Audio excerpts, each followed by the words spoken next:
BPFनि जे लाइमोन गांखंनि जे प्रहलाद बिथाङा फोरमायदों जिहेतु 3 नं क'क्राझारनि जे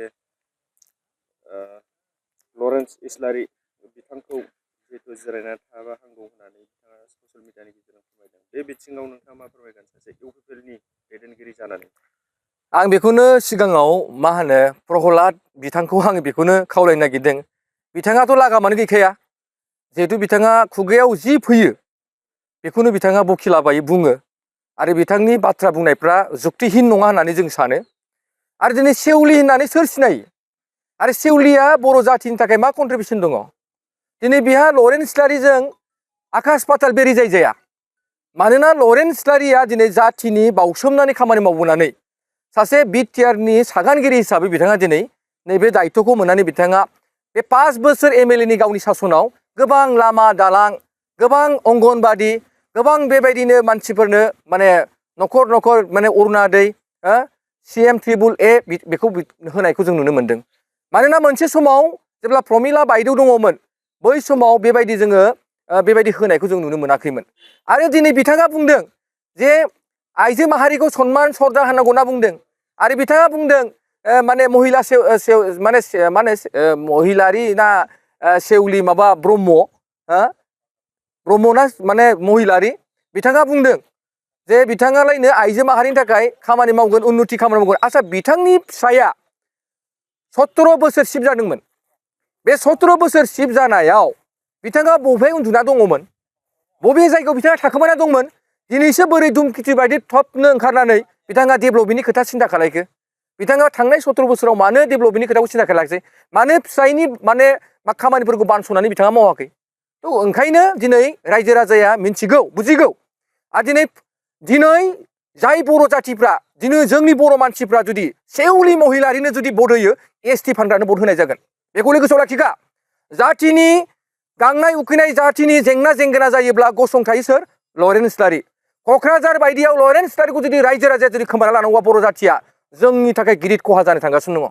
दा ओंखायनो आं खावलायदों रायजोफोरखौ, रायजोफोरा बिथांमोननि फैसा, बिथांमोननि लालिसफोरखौ नायनानै नोंथांमोना बिथांमोननि बुस्थु बाहायनो होनायखौ मोजां मोननानै जे नोंथांमोना दिनै सेउलिनो भट होनो नागिरदों बा सेउलिजों गुंलेनो नागिरदों, बे खिन्थु जाथिनि थाखाय दागि जानानै थागोन। बेखौ नोंथांमोना गोसोआव लाखि। सेउलि बायदिया दिनै जाथिनि थाखाय मा कन्ट्रिबिउसन दङ? सेउलि महिलारिया दिनै बर' जाथिनि थाखाय मा मावदों? सेउलि माहारिया सोर बिलाय? माने सेउलि महिलारि। जोङो बिथांखौ सिनाया। आरो बिथाङा मा होनदों? बे ओनसोलाव फैनानै बिथाङा दिनै गावनि उसुंसे, दिनै गावनि भट गाव ओनसोलफोरावनो थांनानै लामा दालां न' बां दिनै दुखिया गोरिबखौ नायाखै। बिथाङा दिनै माब्रै फैनानै आरो आं दिनै खोनादों, मिथिदों, बिथाङा जेब्ला गावनि केम्पिं जायो, बिथाङा मोनसे गारि गिदिर गोसोम जायनि दामा दिनै 2 कोटि, बेनि नामखौ जों बुंनांगोन नामा? आं इयुनाव थप्पा थप्पा होजोबगोन।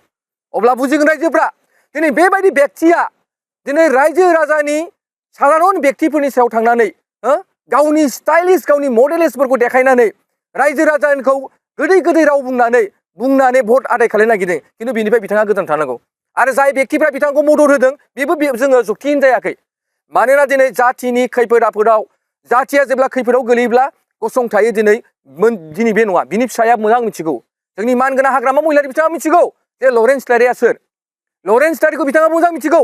दिनै बर' जाथिनि थाखाय क'क्राझार बायदि ओनसोलाव दिनै मोजां नेता होननानै बुङोब्ला, मोजां सिन्ताधारा बयजोंबो मिलायो होननानै बुङोब्ला लरेन्स इस्लारि। दिनै लरेन्स इस्लारि बायदिखौ दिनै नेग्लेक्ट खालायनांगौबा जोंनि बर' जाथिया क'क्राझाराव धंस जागोन। बेखौ गोसोआव लाखिखा। दा ओंखायनो आं सानदों रायजोफोरा दिनै बे मिडियानि गेजेरजों नोंथांमोनखौ मेसेज होनो नागिरदों। बिथांनि गोदै गोदै राव, बिथांमोननि बुंनाय बे सोरबा प्रहलादाथ' एक्सपाइल मानसिसो। प्रहलाद बायदिया जुक्तिहीन मानसि नङा बियो। प्रहलाद बायदि मोननि बाथ्राखौ लायोब्ला दिनै गोजावगोन। लागाम गैया बिथांमोना, जेखौ फैयो बेखौनो बुङो बाथ्राफोरखौ। नाथाय बिथाङा लरेन्स इस्लारिखौ बुंनो हानाय अधिकार गैया। सेउलिया लरेन्स इस्लारिनि सोमोन्दै बुंनो हानाय अधिकार गैया, मोन्थाय गैया। मानोना बियो बर' जाथिनि थै आरो थै थां खामानि मावाखै। मानोना बिथाङा दिनै सासे हाग्रामा महिलारिनि हिन्जाव हिसाबैसो दिनै साफा सानै मानसिया मिथिदों। आरो बेखौ सोर? दिनै नोंथांमोननि मिडियानि माध्यमजोंसो बिथांखौ दिनै एसे एनै सिनायदों। नङाबाथ' सोर? बिथाङा एथ' बोसोर बहाय हाबनानै थायामोन, बबे ओनसोलाव थाङामोन। दा ओंखायनो जोङो बेखौनो दिनै नोंथांमोननि गेजेराव खावलायदों दे फैगोन 9 तारिखनि जि एप्रिलाव जि जोंनि बिधान सभानि जि इलेक्सन जानो थांगासिनो दं, जोंनि 3 नं क'क्राझार समस्तियाव लरेन्स इस्लारि बेक्तिखौ ट्रेक्टरनि सभायाव भट होनानै बयबो रायजो राजाखौ आङो खर' गंग्लायनानै भट होनो थाखाय आं खावलायबाय आरो नोंथांमोना सेउलि महिलारिना ब्रह्मनिफ्राय साबधान जा आरो सेउलि महिलारिनिफ्राय नोंथांमोना गोजानाव था आरो बिथांनिफ्राय फैसा ला जोंहा बुंनांगौ जेबो गैया मानो होनब्ला बेहा कौटि कौटि थाखा दंखायो मानोना बे थाखाया कौटि कौटि थाखाया रायजो राजानिफ्रायनो माने लानाय रायजो राजानिफ्रायनो थगायनानै दोनथुमनाय माखासे बाख्रिनि फैसा गोजा ओंखायनो रायजो राजाया बेनि फैसाखौ लानानै मिस इउज खालायनायाव बेहाय खुनु रायजो राजानि दाय थानाय नङा बे रायजो राजानि फैसाखा ओंखायनो रायजो राजाया हानायमानि ला नाथाय भटखौ आं मोनसेल' खावलायदों जातिखौ जुदि मोजां मोनदोंब्ला बर' जातिनि इयुनखौ जुदि सिन्था खालायदोंबा एसटिखौ जुदि जोङो सेभ खालायनो नागिरदोंबा हाखौ जुदि जोङो सेभ खालायनो नागिरदोंबा जोंनि बर' हारि हिसाबै जोङो जेब्लायबो जोङो